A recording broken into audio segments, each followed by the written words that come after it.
The Sports Sound Off Show with JT. Your team, your voice, your show. Sound off.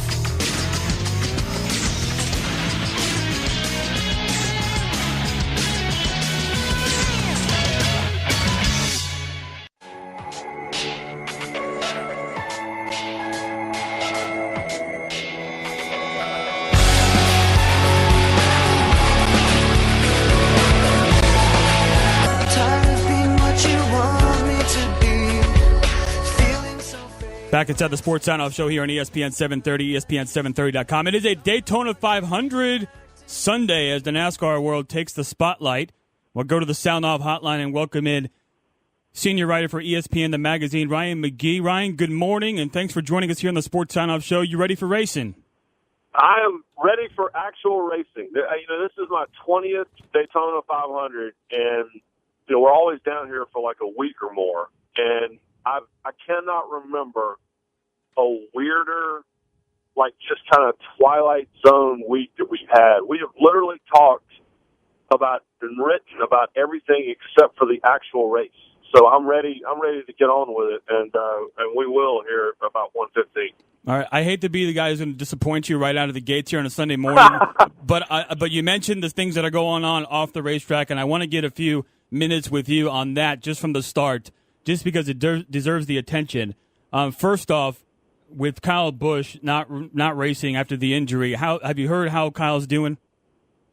Well, it was a pretty significant leg injury. He actually hurt both legs, but the most significant is a compound fracture of his right leg, and then he also suffered an injury to his left foot. We're going to hear from Joe Gibbs, his boss. Of course, you remember Joe Gibbs was a great Washington Redskins coach. We're going to hear from him in a couple of hours with more of an official update. But he's not in the race car, the Daytona 500, and there's a pretty significant chance, there's almost a 100% chance he won't be in Atlanta next weekend. The question is going to be, when does he come back? And this is not insignificant, and there's a lot of issues here. And it's not just about Kyle Busch and his injuries, but it's also about what the racetrack could have done to prevent those injuries, and they're doing that now, but it's reactive instead of proactive, and there's a lot of frustration at Daytona this weekend because of that.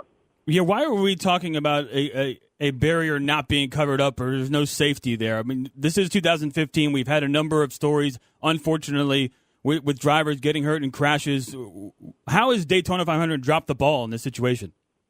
Yeah, this was a source of frustration for me for a long time. I wrote a column a couple of years ago in ESPN the magazine going, I don't understand, why, when the technology is available, is it not being used to the maximum percent? And that's frustrating to me. And, the argument over the years, we first introduced these safer barriers, these soft walls, they call it. It's basically a wall covering.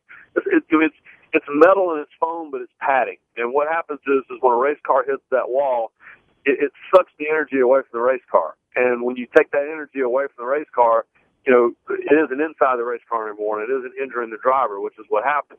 And so, that technology is available, and I'm constantly given every excuse in the book from it's expensive, or we don't have enough steel to make it, or, those are walls that guys never hit. That's the stuff I hear all the time, and yet guys keep hitting those spots in the walls. I mean, Jeff Gordon, we're lucky he's alive. Jeff Gordon at 4 different racetracks has plowed these just bare concrete walls. And so, unfortunately, it's a reactive process instead of a proactive process. And the Daytona National Speedway announced last night they're going to start putting these walls in tomorrow morning. That's fine, but it doesn't help Kyle Busch anymore. We're not going to have a Busch racer here at a racetrack for the first time since 2000. Earlier in the week, or just a couple of days ago, Kurt Busch suspended indefinitely from NASCAR. Your thoughts on the situation there, and if I can get a quick take from you, as I'm talking to NASCAR fans, some of them believe that Kurt Busch will never race again, and then on the other side of the fence, there are people saying they can understand like a year-long suspension, but he should come back. So with the line drawn in the sand there, which side are you on in terms of what you think NASCAR will do? Well, I think that it's important to note the age that we're in. We're in a post-Ray Rice era. And so, anytime the issue of domestic violence comes up, it doesn't matter what sports league it is. It doesn't matter what sport it is. We're going to have quick, hard, fast reactions like this. I actually was surprised that NASCAR didn't do this a while ago. Earlier in the week when his ex-girlfriend was granted, essentially the restraining order. So, but I think that his career is in jeopardy, big time. And, last night we had two concurrent stakeouts happening. On one side, some of us were at the hospital in the Kyle Busch situation, and some of us were at the NASCAR tower where Kurt Busch was in the middle of his second appeal in 24 hours.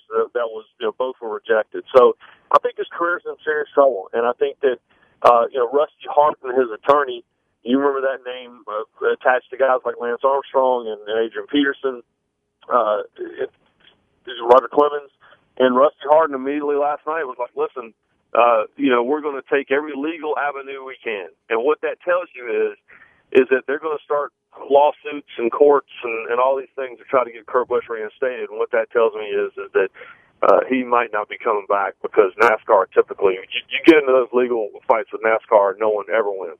So your gut tells you he won't race again? I don't think so. I mean, we'll see. If he does, I think it's a long time away. And the bigger part of this too is that Chevrolet has already severed ties with Kurt. That's really the only sort of sponsor he has. And so, what race team, if it's not Stewart-Haas, who is backed by Chevrolet, what race team is going to employ the guy? And he had this long comeback from the lower rungs of the sport, and I don't know that you get that chance again. That's an excellent point. Ryan McGee here with JT on the ESPN Radio 730 Charlotte. This is the Sports Sound-Off Show. Jeff Gordon's on the pole. He eclipsed the 200-mile-per-hour mark in qualifying for the first time since '87 when Bill Elliott did it. And on the other end of this, we have Dale Earnhardt Jr., who is the defending champion. I give it a bang-bang of the week here on the radio show, Ryan. And who am I more likely to give a bang-bang, which is a shout-out to an athlete at the end of the week? Who am I more likely to give out a bang-bang to? Earnhardt Jr. for winning back-to-back, or Jeff Gordon for taking his final Daytona 500? Well, I think that Jeff has a great car. I think that Jimmy Johnson, their teammate, who also be starting on the front row, has a great car. But what we saw from Dale Jr. in his qualifying race, he did whatever he wanted to do. He started in the back and was in the top 10 by the time we were like 5 or 6 laps in. And he took the lead from Matt Kenseth, who had a great car, and then kind of went back into the pack and came back to the front again, I think just to see if he could do it. And the way that Dale Jr. – so Dale Jr. walks into the media center on Thursday night and looks at me and just winks. And what that tells me is that he knows he has a race car that's going to do whatever it is that he wants to do with it. And so he's the favorite. That doesn't mean he's going to win. And as weird as this week has been, if I was a favorite right now, I'd be nervous, because those guys, everything zigged when we thought it was going to zag ever since we got down here a week and a half ago. But Dale Jr.'s the guy. Senior writer for ESPN, the magazine, Ryan McGee, signing off with JT here on the Sports Sound-Off Show. All right, with that being said, talk a little bit about Jeff Gordon here. This is his final lap, if you will, of his career in NASCAR. How many wins are you expecting? Top 10 finishes, top 5? Basically, what kind of year are you expecting here from Jeff Gordon? Well, I've said all along that, retirement or not, he was going to be my championship favorite. I mean, I had him down. They started asking us in early January to start coming up with, all right, what's your list of your title favorites? And Jeff Gordon's been at the top of my list. I voted on the preseason poll. I had him at the top of my list before we knew that he was going to retire at the end of the year. So, I mean, let's set him aside. Last year, he had his best season in a decade. One thing that he's going to have to overcome is the rules package that's on these cars this year is pretty different than it was a year ago. He liked those cars a year ago. That's part of why he won as much as he did. But this new format means all he's got to do is win a race sometime in the first half of the year, and then he can just work on this new rules package and get it right before we get to the chase. So he was the title favorite to start the year off. So if he were to have the same year this year he had last year, then I think, multiple wins and a top 10 almost every week, I think that's absolutely a possibility this year. You mentioned that 2014 was his best year, so why is he retiring? Is this a matter of, simply going out on top? Yeah, I think it's part of it. I mean, listen, his kids, I mean, I'm a dad, and his kids have reached the age now. It's very important to him for his kids to see him be Jeff Gordon and to see him win races. And they're old enough now that they have the memories. And they will remember last year for the rest of their lives because they're at an age now where they'll have that recollection. And, he has other things he wants to do. And listen, 10 years ago, he said, I'm not going to be one of these guys that races, for the rest of his life. I'm not going to be what he said was, I'm not going to be one of these guys that races into his 40s. I think he's already raced 3 years longer than he expected to. But I think that it was important for him to get back to where he used to be a championship contender. Listen, he came within one position in one turn of one lap last year of racing for the championship at Homestead at the finale. And so he knows that he's back where he used to be. And he did not want to be one of these guys that faded into the sunset, like we saw with so many greats just looking awful in their last few seasons, and he has not done that. Conspiracists out there are saying that Hendrick Motorsports will do everything they possibly can to team up and get Jeff Gordon this victory for what will be his last Daytona 500 here today. Buy or sell that? Sell. I mean, listen, all that stuff's overrated. It's on paper, it sounds awesome. But it's and listen, no one would be happier for Jeff Gordon than Jimmy Johnson and Dale Earnhardt Jr. and Casey Kane. But I also know those other guys pretty well, and as much as they like Jeff Gordon, they would rather have that trophy for themselves. So if they're in a position to do it, yeah, they'll do it. But if they're in a position to improve their own position instead of his, they're going to do that instead. So you're telling me that Gordon and Jimmy Johnson are coming around the final turn. There's no chance that Jimmy lets up on the gas pedal, perhaps, and lets his buddy get his last win? No chance? Hell no. Hell no. It's the Daytona 500. Could that happen in some race somewhere else this year? Sure. If it's a situation at Homestead where they can help him out to win his last race and have a walk-off win and a walk-off championship or whatever, sure. But I'm telling you, it's the Daytona 500. And too many times before, we have seen guys that had a chance to help somebody that on paper should have been a friend, and that did not happen. And listen, Danica Patrick thinks that Denny Hamlin's her friend. You saw what happened there, and that was just a qualifying race. Fantastic stuff. Ryan McGee, a few more minutes here on the Sports Sign-Off Show, live from the Daytona 500. He is joining us here this morning. Ryan, being a big baseball fan myself, I've been to a number of parks, and I really can't honestly say what my number one favorite park is, just because they all have a uniqueness to them these days. And I love baseball, so you can put me anywhere and I'll be fine. In terms of NASCAR, this is your 20th Daytona 500, as you mentioned. Is there a track that you have in your top three, or maybe just overall number one, but you go there every year, you absolutely love it for the tradition and for all that it holds? Well, this is the place. I'm a history guy. I'm a ballpark guy. And, what do you love, even if you hate the team, what do you love about going to, Fenway and Wrigley?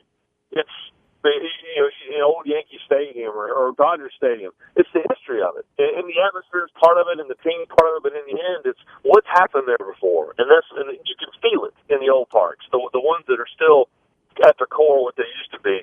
Daytona's one of those. Listen, they're doing $400 million worth of renovations. But at the end of the day, the racetrack itself is the exact same layout when they cut the ribbon on this place in 1959.